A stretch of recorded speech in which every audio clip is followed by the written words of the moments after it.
So let's talk about the second installment of Joe Camp's Benji series for the Love of Benji. Big D's Entertainment Rankings and Reviews.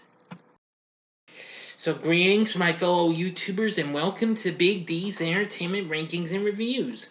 My name is Doyle, better known to you as the Big D, and this time around I'm going to review the 1977 family flick, or should I say canine flick, for the Love of Benji, released by Mulberry Square in 1977, as I mentioned, featuring Benji, this time now played by Benjine, the daughter of Higgins, the original Benji. Yeah, you wouldn't even know the difference.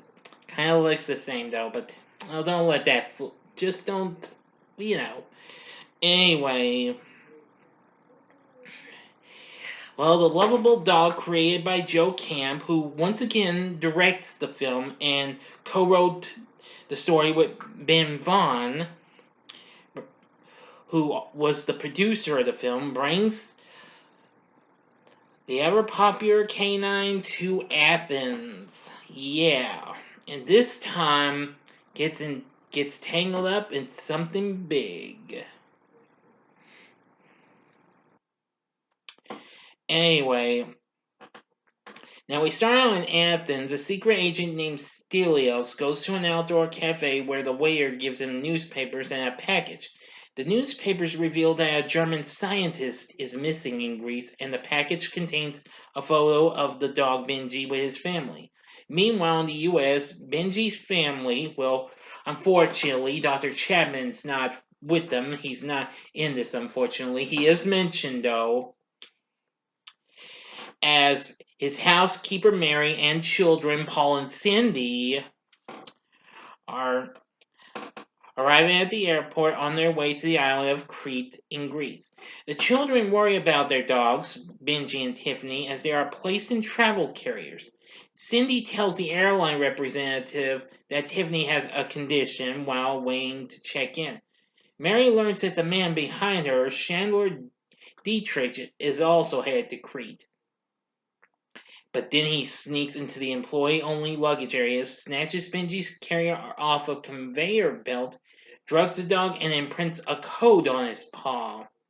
Upon arrival in Crete, Dietrich befriends Mary, while the family learns that Benji and Tiffany missed the connecting flight from Athens. Stelios lurks in the background watching.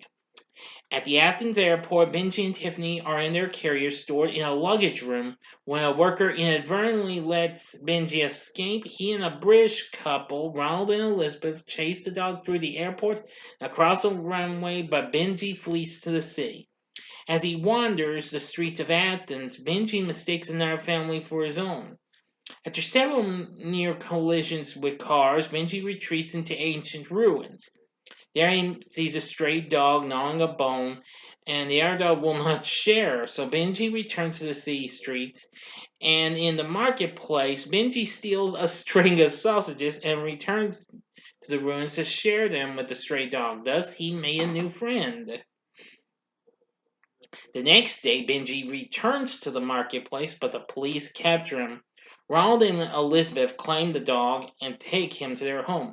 Hear a knock at the door, and Ronald takes Benji upstairs as Elizabeth stalls their visitor, Stelios, who poses as a representative of Olympic Airways and sends Stelios away. Soon Mary comes to the house in search of Benji, and the dog hears her voice from upstairs.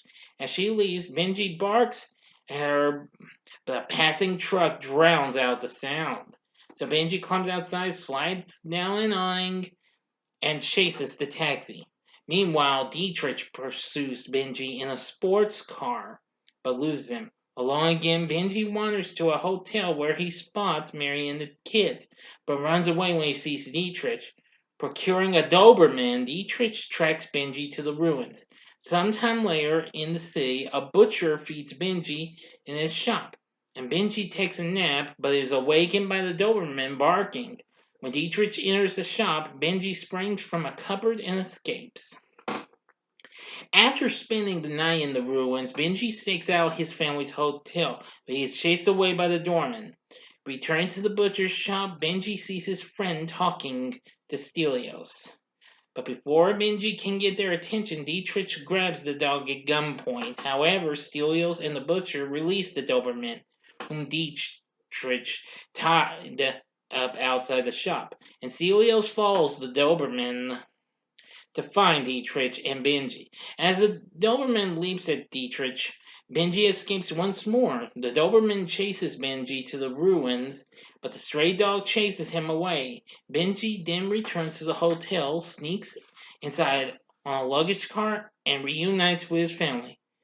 But her happiness won't last that long, however, as Stelios arrives to announce that he has to take Benji away for a few days. Before he can explain, Dietrich hits him over the head with a gun, knocking him out. And Dietrich then tells the family that he is a U.S. agent who must take Benji because the dog holds the key to important information, instructing Mary to call the police and hold Stelios at gunpoint, which Mary's not too thrilled with guns and what have you. Dietrich leaves with Benji. And Stelios awakens and tells Mary that Dietrich is an imposter. The real Dietrich was found murdered in New Jersey, and that this man is impersonating him for his own gain. Stelios explains he is a real secret agent, not Dietrich, and he has orders to save the life of a top scientist and to preserve a project of worldwide significance. Mary is reluctant to believe him, though. Alright, now to the ending. You know the procedure. You have 5 seconds to stop this video. Go to the description box below and fast forward to the time below to avoid the ending spoilers. If you've seen the movie already, please continue on. Here we go.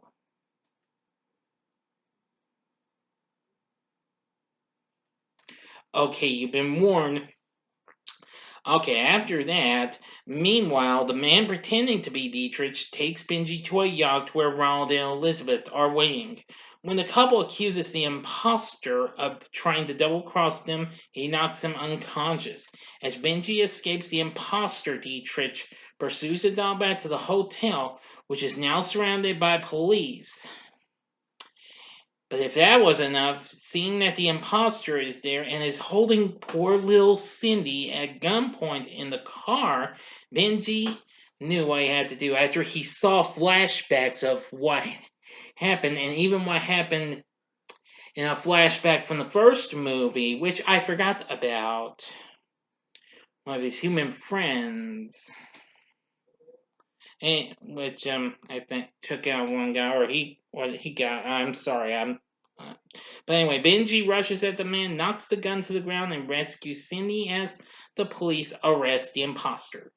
Sometime later, Paul and Cindy play with Benji on a beach, and Stelios explains to Mary that the imposter Dietrich used Benji to smuggle the coordinates for a meeting with a German scientist who had created a formula for turning 1 barrel of oil into 10 or 12. The charlatan aimed to steal the formula and sell it to the highest bidder. Benji proudly looks upon a basket of puppies, the result of Tiffany's condition. End of story, my friends. So, what did I think of For the Love of Benji? Well, I'm going to say it's almost as good as the first. Well, we don't get to see much of the Chapman kids and Mary like the first time, but even so, I thought it was pretty good. I mean, it almost feels like you're actually seeing a James Bond flick, since James Bond is mentioned. Only with a dog, though. But anyway, we got a pretty good performance from Benji as Benji, of course. First time, of course, Benji would go on to play Benji for the next decade. Anyway, now we do have Patsy Garrett back as Mary, plus Alan Fusat and Cynthia Smith back as Paul and Cindy. Let's see, and we have Ed Nelson as, well, the supposed Dietrich, Pierre Bowles as Ronald, Bridget Armstrong as Elizabeth, and Art Vasil as Stelios. Well, I will say the story's pretty good in ways, and Joe Camp's direction's real good. We once again get a good score from Yule Box. It's almost not quite as good as the first, but it does have some good tunes, which he did with Betty Box. I think that's why, but I've tried to look, and I think they mistaken it for another one, so I humbly apologize. But even so, the film still did a little bit okay. It only made half as much of the film's predecessor, as it went on to make 22 million. So anyway, I will say that this is a pretty good movie. The full movie is available on YouTube. It's also available on Amazon Prime as well. I don't think it's on Tubi though. Now, I forgot to point out in my Benji review, there is a way you can get this on physical media. Mill Creek actually released a 4 movie collection, which I know include the first movie and this movie, plus the short special. Which was a Christmas special, the the fourth movie, which was Benji Off the Leash, which maybe I'll review that sometime down the road. But for now, I'm just doing this in the first one. So anyway, the question is now: would I recommend For the Love of Benji? Yeah, sure. Go ahead. If you like the first one, I think you'll enjoy the second one too. Oh yeah, and I almost forgot, you actually get to hear Benji's theme again, I Feel Love, by the Silver Fox himself, Charlie Rich, who also contributes another song you hear at the opening credits called Sunshine Smiles. Which is a pretty good song too. So anyway, that's about it. But anyway, 3 years later, Benji would return to the screen in Oh Heavenly Dog with Chevy Chase and Jane Seymour. Which, believe me, I'm gonna need all the luck I can get to find that, but that's probably gonna be a waste because that film's a little harder to find. Then, of course, 3 years after that, Benji would be on television in Benji's Axe and the Alien Prince, and then 4 years later would be in Benji the Hunted, which Disney would release. Oh Heavenly Dog would be released by Fox. But anyway, what are your thoughts on For the Love of Benji? Please tell me in the comments section below. If you like this video, click the like button below. Subscribe to my channel as well. Be a part of the Big D Nation. Join me next time for a special Mother's Day review when I talk about Where the Heart Is, a film I should have reviewed last year for its anniversary. But anyway, thank you for watching, and if you like this, you may want to check out some of these other films and what have you. In the upper left-hand corner is my review of the first Benji movie from 1974, in case you might have missed it, or if you want to see it again. The upper right-hand corner is my review of what is so far my most viewed video of the month, the review of All Dogs Go to Heaven, which I think has now reached 20 views now. Or try and give my Saturday morning TV logs a little love and see my Saturday morning TV log for Benji, Zax, and the Alien Prince. In the bottom right hand corner is the button you can click to subscribe. If you like rankings and reviews on movies, TV, music, video games, etc., then I'm your guy. Thanks for watching. Until next time, I'm the Big D saying, see ya.